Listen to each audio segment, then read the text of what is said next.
Good morning, YouTube. Devin here again. Gonna try to make a video and hopefully start uploading these because it seems to take quite a few days with my new kind of cloud software to get these huge files downloaded. But today we got a new helmet for you, continuing the Danish trend. We have the beautiful Danish M96 Helmet. This one's actually a little bit too big for me, so when it comes to the fit and stuff kind of here at the end of the video, it probably won't do so hot. But that's just a misnomer. I want you guys to know right away here at the beginning of the video that this probably won't do so well in the fit test because this happens to be one size too large for me. But I got it because it's kind of rare. They're fairly hard to find here in the States, especially in pretty good shape like this one is. It's pretty much just got a couple little storage dings on it. Other than that, it's pretty much unused.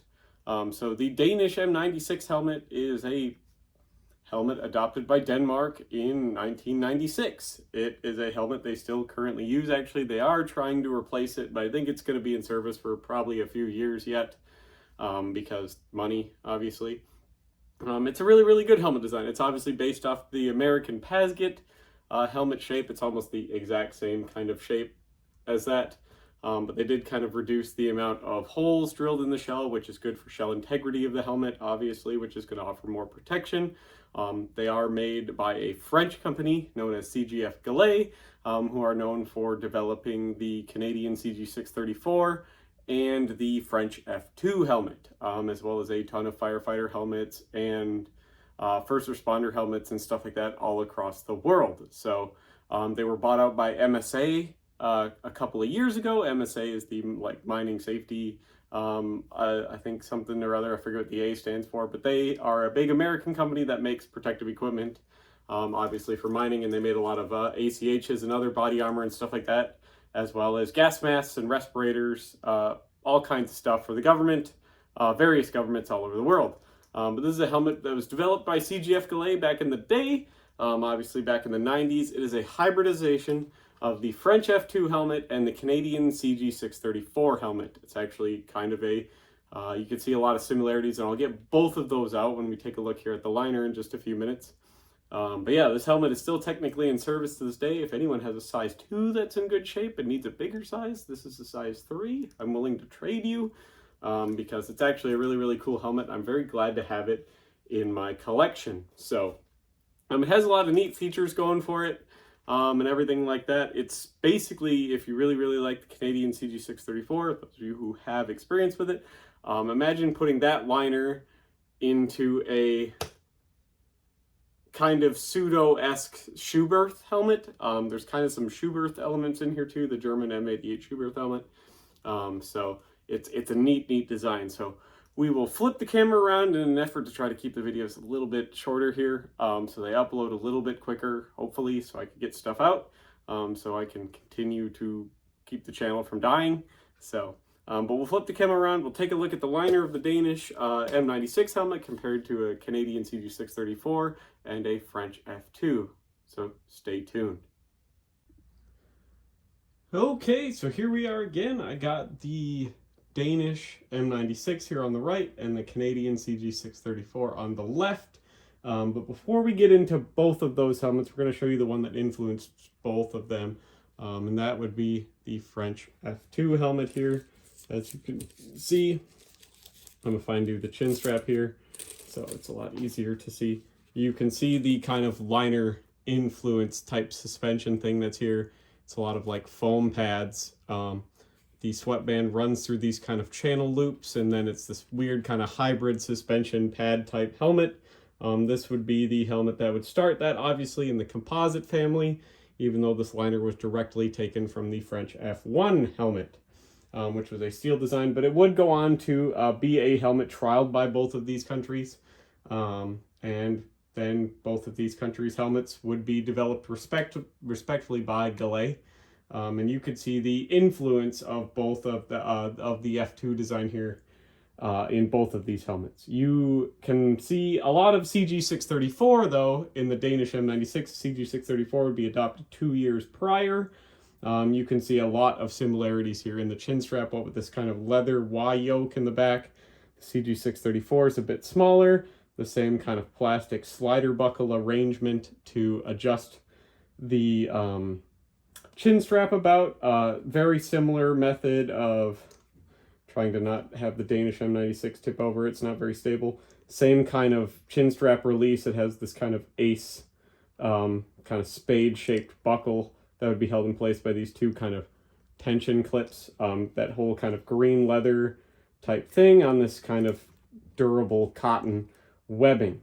But you do see some influence from the German M88 Schubert in here in the fact that it has this kind of mesh crown, okay?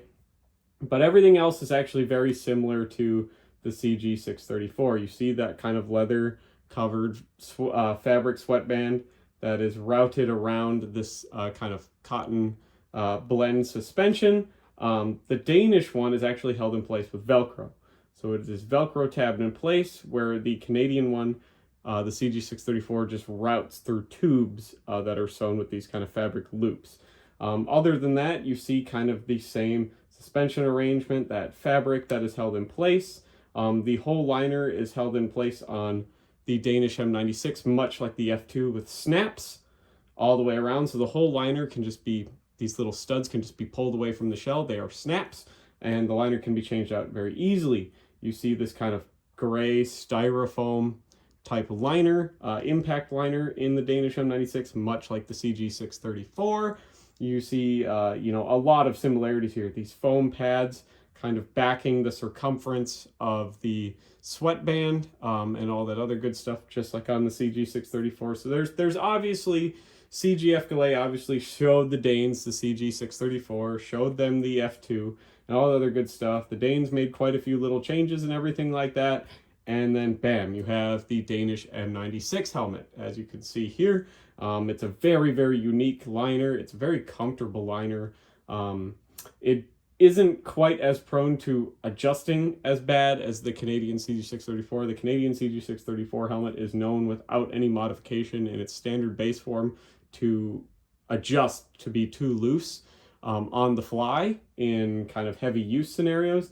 The Danish M96 does not do that as much. You could see it has kind of a more liberal use of Velcro to kind of stabilize everything, which is actually quite nice. It does help to stabilize the helmet quite a lot. The crown pad is adjustable for height via these two kind of straps here that go around this clear plastic shell liner.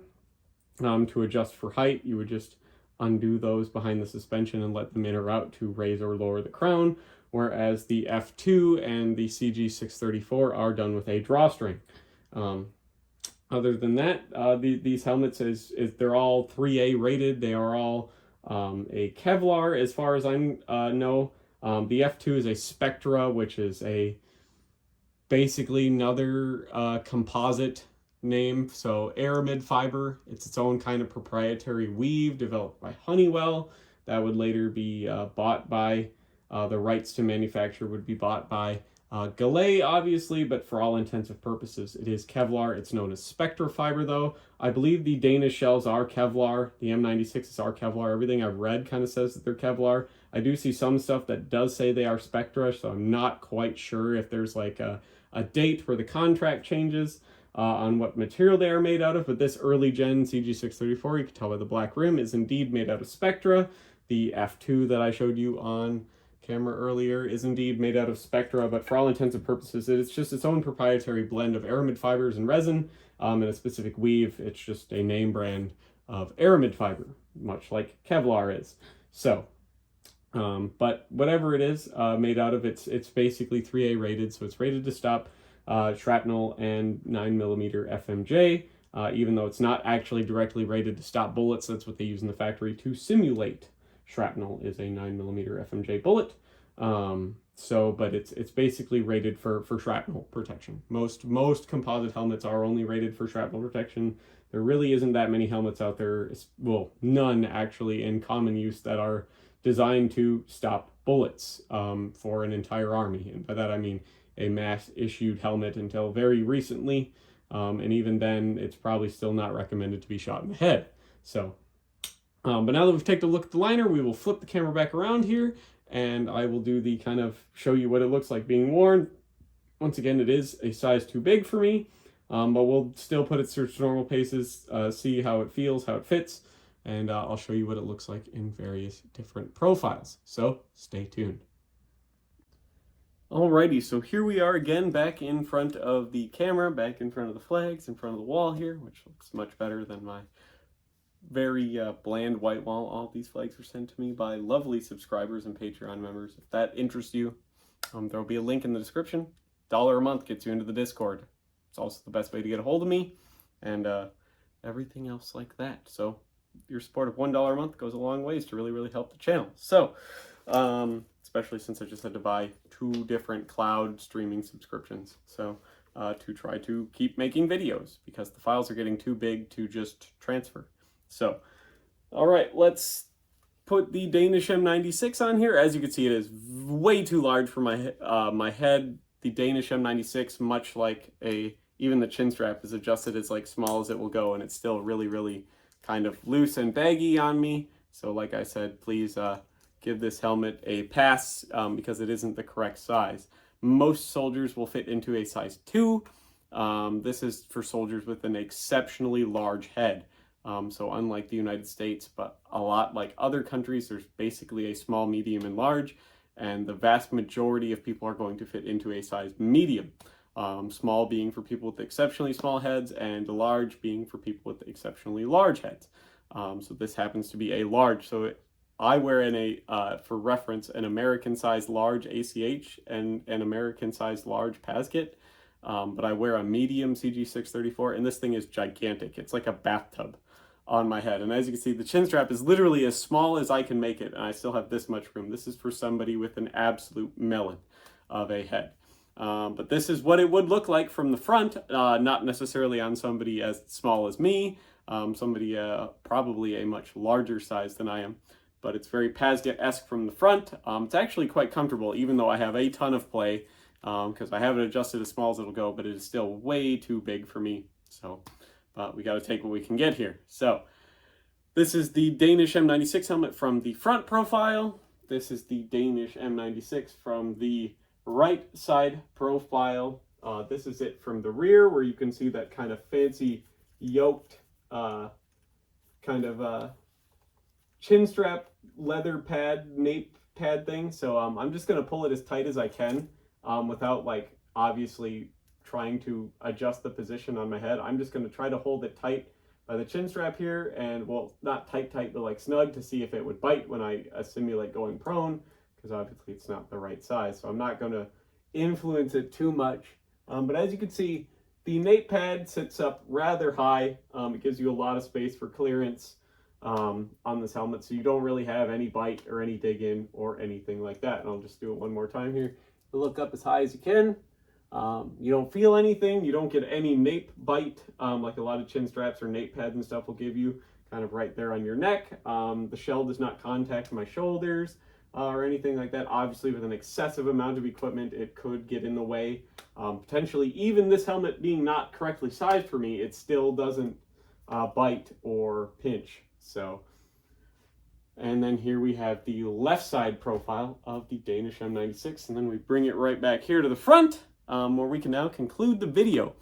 Hopefully you learned something today. Like I said, if you do have one of these helmets, it would be very, very cool to know what you think about it. Maybe you got issued one of these. Maybe you're in the Danish military and you absolutely love your M96 helmet and you couldn't speak higher about it, or maybe it has a ton of problems. If you have any experience with this helmet, I would love to know your experiences with this helmet down in the comments below.